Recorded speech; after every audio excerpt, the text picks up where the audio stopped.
ও মা গো, এত ঠান্ডার ভিতরে গোসল কেমনে করি? ও আল্লাহ, ও শীত করতাছে। ও কাপড়টি রাহি আগে। ও এই পড়ে গেলাম। ও ও হ্যাঁ, এই শীত আগুন রাতা পাইল। ও কুলিগুলা করি আগে। ও ও আল্লাহ, কি শীত শুরু হয়েছে! এই শীতের মধ্যে গোসল করা যাক, আজকা কোনো রকম করে করি গোসলটা।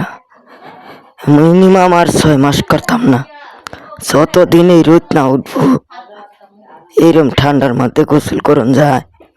শীতের শরীর কাঁপে, আগুন তাপাইয়া লইছি, কাপড় চোপড় কতর দিয়া গোসল করতাছি, তারপরেও শীত মানে না। ও মা গো আল্লাহ, ইস, ও ও ও শীত করতেছে গো। ও পড়ে গেলাম গেলাম। ও মা গো, শীতের মাঠে গোসল কেমনে করে? ও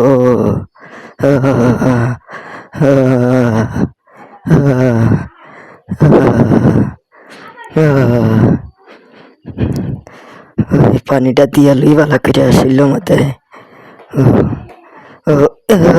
পরে গেলাম।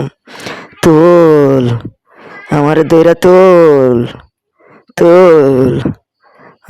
তোরা তো খালি কষ আমারে গোসল করবার লাগিয়া।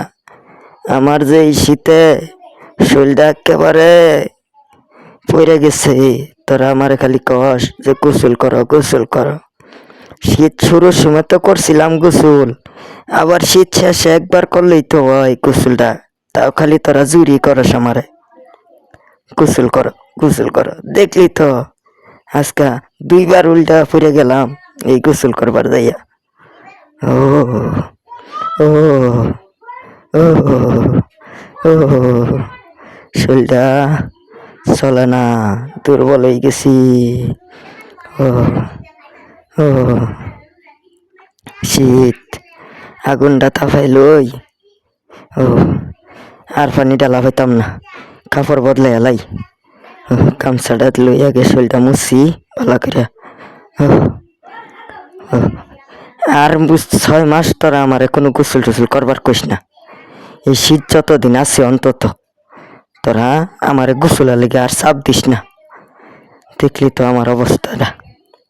যাক, আজকে তাও সাহস কিরা করলাম গোসলটা। দে লুঙ্গিটা দে, কাপড় চোপড়টিতে একটু বদলাই, একটু তেল পানি দেই শরীর মাতে। ও শীতে শেষ অবস্থাটা, এই শীতে জীবনটাই শেষ বরবাদ।